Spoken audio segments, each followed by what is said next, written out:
गुजरात में हमने आपके लिए वन बंधु कल्याण योजना शुरू की। इसको आपको एक नई आर्थिक मजबूती मिली और मुझे याद है जब उस योजना को मैंने शुरू किया था तो महीनों तक अलग अलग आदिवासी क्षेत्रों से लोग मेरा धन्यवाद करने और मुझे सम्मानित करने के लिए आते। इतनी बड़ी परिवर्तनकारी थी। मुझे आज खुशी है कि भूपेंद्र भाई उस वन बंधु कल्याण योजना का विस्तार कर रहे हैं। પ્રધાનમંત્રી નરેન્દ્ર મોદીના વનબંધુ કલ્યાણના માર્ગને રાજ્યની ભૂપેન્દ્રભાઈ પટેલની સરકાર અનુસરી રહી છે।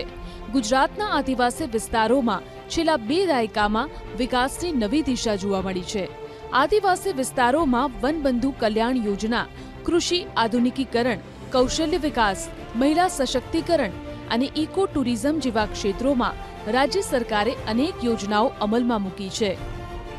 ગુજરાત સરકારના ટ્રાઇબલ ડેવલપમેન્ટ વિભાગ દ્વારા અમલમાં મુકાયેલી વનબંધુ કલ્યાણ યોજના આદિવાસી વિસ્તારોના સર્વાંગી વિકાસ માટે મહત્વપૂર્ણ સાબિત થઈ રહી છે। આ યોજના અંતર્ગત માર્ગ, પીવાનું પાણી, વીજળી, શાળા અને આરોગ્ય કેન્દ્રો જેવી મૂળભૂત સુવિધાઓનો ઝડપે વિકાસ કરવામાં આવ્યો છે। વનબંધુ કલ્યાણ યોજના હેઠળ 10 પોઈન્ટ પ્રોગ્રામ દ્વારા રોજગાર, શિક્ષણ, આરોગ્ય અને ઇન્ફ્રાસ્ટ્રક્ચર વિકાસને પ્રાથમિકતા આપવામાં આવી છે। દાહોદ જિલ્લો આદિવાસી બહુમતી ધરાવતો જિલ્લો છે। જિલ્લામાં આશરે 80% વસ્તી આદિજાતિ સમાજની છે। સરકાર દ્વારા અમલમાં મુકાયેલી વનબંધુ કલ્યાણ યોજના આદિજાતિ સમાજ માટે આશીર્વાદરૂપ બની રહી છે। દાહોદ જિલ્લામાં આજે હજારો વિદ્યાર્થીઓ સરકારની શિષ્યવૃત્તિ યોજનાઓનો લાભ લઈ ઉચ્ચ અભ્યાસ કરી રહ્યા છે। વનબંધુ કલ્યાણ યોજનાની મુખ્ય બાબતો ઉપર નજર કરીએ તો વર્ષ 2007 થી આ યોજના અમલમાં છે। 14 આદિજાતિ જિલ્લાઓ તેમાં આવરી લેવાયા। શિક્ષણ, આરોગ્ય અને રોજગારી ઉપર ભાર મૂકવામાં આવ્યો। સ્થળાંતર અટકાવવાનો તેનો ઉદ્દેશ છે। આદિજાતિ પરિવારોની આવક વધારવાનો ઉદ્દેશ છે। ડિજિટલ ગુજરાત પોર્ટલથી ઓનલાઈન અરજી થઈ શકે છે। વનબંધુ કલ્યાણ યોજના હેઠળ પોસ્ટ મેટ્રિક શિષ્યવૃત્તિ યોજના આદિજાતિ વિદ્યાર્થીઓ માટે ખૂબ ઉપયોગી સાબિત થઈ રહી છે। ધોરણ 10 પછી ઉચ્ચ અભ્યાસ કરતા વિદ્યાર્થીઓને ટ્યુશન ફી, હોસ્ટેલ, ભોજન અને અન્ય શૈક્ષણિક ખર્ચ માટે સહાય આપવામાં આવે છે। સૌનો સાથ, સૌનો વિકાસ, સૌના વિશ્વાસ અને સૌના પ્રયાસથી વિકાસની રાજનીતિનો યુગ મોદી સાહેબે શરૂ કર્યો છે। છેવાડાના સમાજને પણ વિકાસની મુખ્ય ધારામાં લાવવાની કલ્યાણ યોજનાઓ સાકાર કરી છે। એટલું જ નહીં, આદિવાસી સમાજની પરંપરાઓ, પ્રણાલીઓ, હસ્તકલા, કારીગરીની વિરાસત જાળવી રાખી તેમની સમય અનુરૂપ વિકાસની તકો પણ આપી છે। અહીં યોજાઈ રહેલો રાષ્ટ્રીય આદિવાસી ઉદ્યોગ મેળો દેશભરના રાજ્યોના આદિવાસીઓની કલા, કારીગરી અને ઉદ્યમશીલતાને વિશ્વ સમક્ષ મૂકવાનું પ્લેટફોર્મ બન્યો છે। દાહોદની ઝાયડસ હોસ્પિટલ અને મેડિકલ કોલેજમાં રેસિડેન્ટ ડોક્ટર તરીકે સેવા આપતી ઉર્વી વસંતભાઈ મોડિયા પણ આ જ યોજનાનો લાભ લઈ પોતાના સપનાને સાકાર કરી શક્યા છે। એક સામાજિક સંમેલનમાં તેમને વનબંધુ કલ્યાણ યોજના વિશે માહિતી મળી। ત્યારબાદ તેમણે સરકારની યોજના હેઠળ અરજી કરી અને સહાય મેળવવાનું શરૂ કર્યું। વર્ષ 2015માં સુરેન્દ્રનગર મેડિકલ કોલેજમાં પ્રવેશ મેળવ્યા બાદ તેમને 5 વર્ષ દરમિયાન લગભગ 18.75 લાખ રૂપિયાની સહાય મળી। વનબંધુ યોજના દ્વારા મેં એડમિશન લીધું અંડર ગ્રેજ્યુએટ મેડિકલ કોલેજમાં। ત્યારે મને જેટલી બી 5 વર્ષની જેટલી બી ફીસ હતી એ મને સરકાર દ્વારા મળી છે આ યોજના હેઠળ। ત્યારબાદ મારે પોસ્ટ ગ્રેજ્યુએશન માટે એડમિશન લેવાનું હતું। એની માટે જે પ્રાઇવેટની ફીસ હતી એ હું અફોર્ડ કરી શકે એમ નહોતું, તો એની માટે અને વનબંધુ યોજના હેઠળ મેં મારી હાયર સ્ટડીઝ માટે પોસ્ટ ગ્રેજ્યુએશન માટે મને સરકાર દ્વારા પોસ્ટ ગ્રેજ્યુએશન માટે ફીસ મળી હતી, જેના માટે મેં અપ્લાય કર્યું હતું સ્કોલરશિપ માટે ઓનલાઈન, જે દ્વારા મને પૂરેપૂરી સ્કોલરશિપ મળી છે। અત્યારે હું ઝાયડસ હોસ્પિટલમાં જનરલ સર્જરી રેસિડન્ટ છું।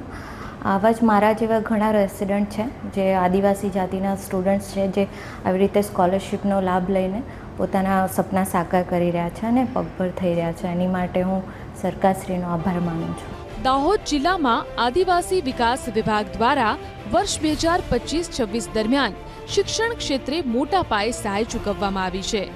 પ્રી મેટ્રિક શિષ્યવૃત્તિ અને ગણવેશ સહાય યોજના હેઠળ 2,51,000થી વધુ વિદ્યાર્થીઓને 42 કરોડથી વધુની સહાય ચૂકવવામાં આવી છે, જ્યારે પોસ્ટ મેટ્રિક શિષ્યવૃત્તિ યોજના હેઠળ 33,000થી વધુ વિદ્યાર્થીઓને 45 કરોડથી વધુની સહાય મળી છે.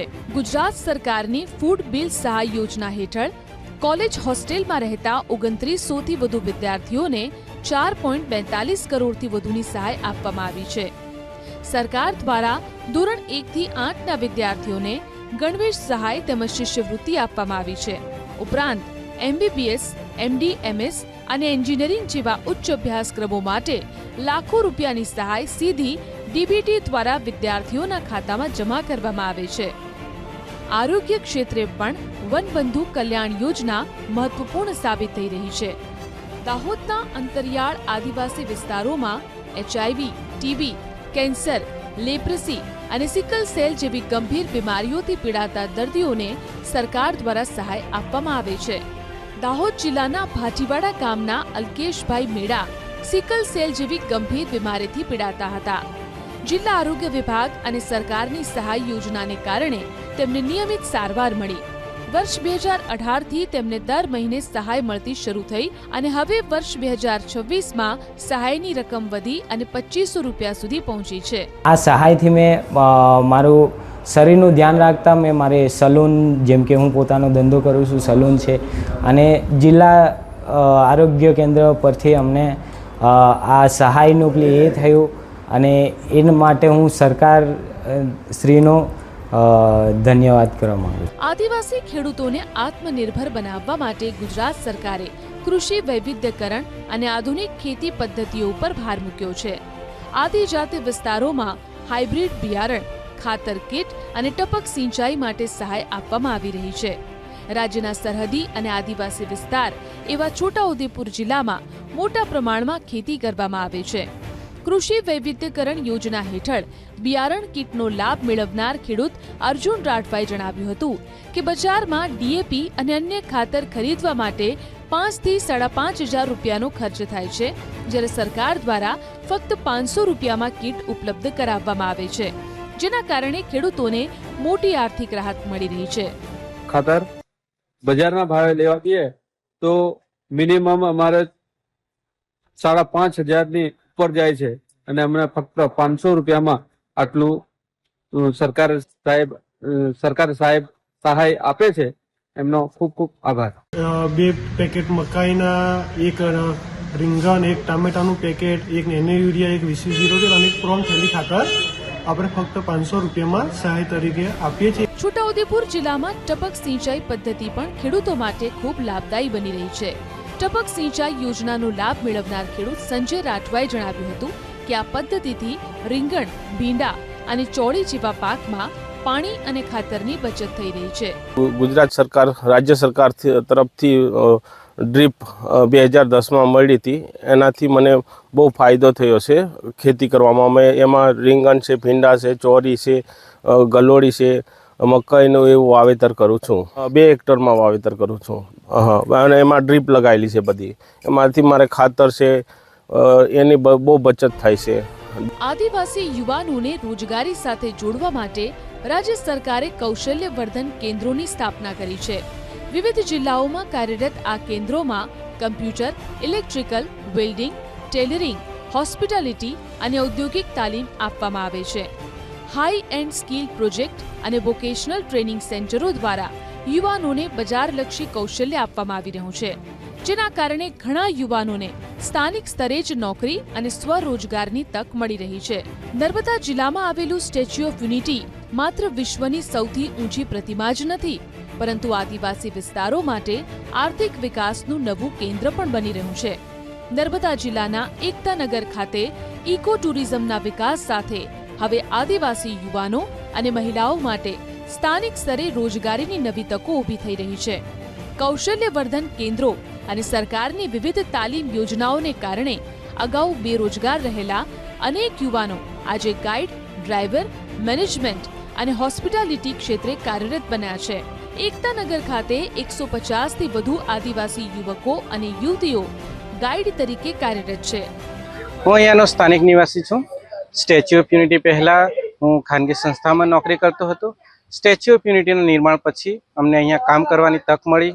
સાથે સાથે સ્ટેચ્યુ ઓફ યુનિટી ઓથોરિટી દ્વારા અમને ટ્રેનિંગ પણ મફત આપવામાં આવી, જેના કારણે અમારો આત્મવિશ્વાસ અને ભાષાનું શુદ્ધિકરણ પણ વધી ગયું છે.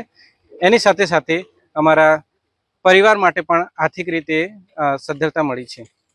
અમે ગુજરાત સરકારના આભારી છીએ કે સ્ટેચ્યુ ઓફ યુનિટીના કારણે ખાસ કરીને અહીંના લોકલ લોકોને રોજગારી મળતી થઈ છે અને અમારો વિકાસ થયો છે. ઇકો ટુરિઝમને કારણે મહિલાઓ માટે પણ રોજગારીના નવા દ્વાર ખુલ્યા છે. પિંક રિક્ષા સેવા સાથે અનેક મહિલાઓ આત્મનિર્ભર બની રહી છે. અમે આજથી પોલીસ વધારે હોય તો અમે રોજના 2-3 હજાર તો પડી જાય છે. અમે તો 700 રૂપિયા અમે કંપનીમાં આપવાના આવે છે, તો છતાં અમને ઘરે લઈ જવાના 1500 મળી રહી છે.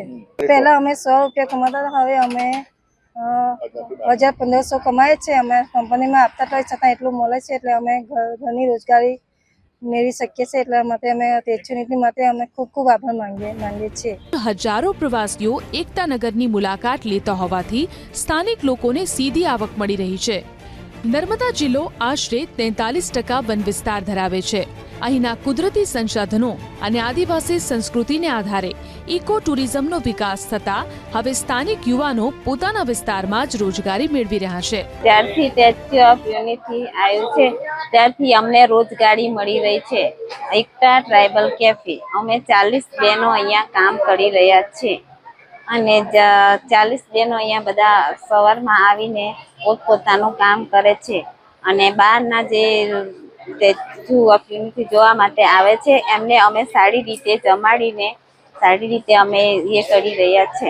અમે આ ગોરા ગામના સ્થાનિક છે અને અમને એ રીતે અહીંયા રોજગારી મળી રહી છે, તો પહેલા કરતા અમારી સારું જીવન ગુજારી રહ્યા છે અમે અહીંયા. આદિવાસી મહિલાઓને આર્થિક રીતે સશક્ત બનાવવા માટે પશુપાલન અને ડેરી ક્ષેત્રે વિશેષ સહાય આપવામાં આવી રહી છે. ઇન્ટિગ્રેટેડ ડેરી ડેવલપમેન્ટ પ્રોજેક્ટ હેઠળ મહિલાઓને દુધાળ પશુ ખરીદી, પશુ આરોગ્ય અને ચારો માટે સહાય આપવામાં આવે છે. Development support agency of Gujarat દ્વારા રાજ્યના આદિજાતિ વિસ્તારની મહિલાઓના આર્થિક ઉત્થાન માટે બકરા ઉછેર યોજના અમલમાં મૂકવામાં આવી છે. બનાસકાંઠા જિલ્લાના આદિવાસી બાહુલ્ય ધરાવતા અમીરગઢ તાલુકામાં 5 અને દાંતા તાલુકામાં 6 મળી કુલ 11 મહિલા લાભાર્થીઓને 4,95,000 રૂપિયાની સહાય આપવામાં આવી છે. અમીરગઢ તાલુકાના રબારણ ગામના તીજાબેન ગુલાભાઈ વાંસિયાએ પણ આ યોજનાનો લાભ લીધો છે. તેઓએ સરકાર તરફથી 45,000 રૂપિયાની સહાય મેળવી બકરા ઉછેર શરૂ કર્યો હતો. મારો ઘેરથીને સહાયની યોજના મળે છે. 10 બકરા મળેલ છે. અમને બકરો ઉછેર માટે 45,000ની સહાય મળી છે. અમારું ગુજરાન ચાલે છે. સરકારનો ખૂબ ખૂબ આભાર. બીજી તરફ રાજ્ય સરકાર અને સુમોલ ડેરીના સહયોગથી અમલમાં મુકાયેલી સંકલિત ડેરી વિકાસ યોજના પણ આદિવાસી મહિલાઓ માટે આશીર્વાદરૂપ સાબિત થઈ રહી છે. સુરત જિલ્લાના આદિવાસી વિસ્તાર એવા માંડવી, ઉમરપાડા, માંગરોળ અને મહુવા તાલુકામાં અનેક મહિલા પશુપાલકોએ આ યોજનાનો લાભ લઈ આત્મનિર્ભરતા તરફ આગળ વધ્યા છે. આ યોજના હેઠળ મહિલા પશુપાલકોને પશુ આપવામાં આવે છે. ત્યારબાદ પશુપાલકો દ્વારા તેની સંભાળ રાખવામાં આવે છે. સાથે જ સુમોલ ડેરી દ્વારા પશુઓ માટે ખોળ, દાણ, મિનરલ્સ પાવડર અને તબીબી સુવિધા પણ પૂરી પાડવામાં આવે છે. માંડવી તાલુકાના પીપલવાડા ગામના સ્મિતાબેને શરૂઆતમાં સહાયથી 4 પશુ લીધા હતા. આજે તેમની પાસે 31 પશુ છે. તેઓ દરરોજ આશરે 150 લીટર દૂધ ડેરીમાં ભરે છે, જેના કારણે તેઓ આર્થિક રીતે સશક્ત બન્યા છે. અમારી પરિસ્થિતિ પહેલાં ખૂબ જ ખરાબ હતી. અમને સરકારી સહાય બાબતે ખબર પડી પછી અમે સરકારથી સહાયથી 4 પશુ લીધા હતા. રોજના લગભગ 150 લીટર સુમુલ ડેરીમાં ભરીએ છીએ, જેથી અમારી આવક પણ વધી છે. અમે સહાય આપવા બદલ સરકારશ્રીનો તેમજ સુમુલ ડેરીનો ખૂબ ખૂબ આભાર માનીએ છીએ. અન્ય એક આદિવાસી મહિલા જયાબેને શરૂઆતમાં 2 પશુથી પશુપાલન શરૂ કર્યું હતું. હાલ તેઓ દરરોજ 7 થી 8 લીટર દૂધ ડેરીમાં ભરે છે અને તેમની પાસે 7 થી 8 પશુઓ છે. સરકાર તરફથી મળતા લાભો પશુપાલનને પાવડર પછી રસીકરણો આ તે બધું મળે છે એ અમે લઈએ છીએ. એથી અમારી પરિસ્થિતિ અત્યારે ખૂબ સુધરી ગઈ છે અને અત્યારે સારી છે. સરકારશ્રીને આભાર માનીએ છીએ. સુમુલ ડેરીને આભાર માનીએ છીએ. શિક્ષણથી લઈ કૃષિ, મહિલા સશક્તિકરણથી લઈ ટુરિઝમ સુધી અનેક ક્ષેત્રોમાં પરિવર્તન જોવા મળી રહ્યું છે. રાજ્યના મુખ્યમંત્રી ભૂપેન્દ્રભાઈ પટેલના નેતૃત્વ અને માર્ગદર્શન હેઠળ આદિવાસી વિસ્તારોમાં શિક્ષણ, આરોગ્ય અને રોજગારી ક્ષેત્રે વિકાસના નવા દ્વાર ખુલ્યા છે.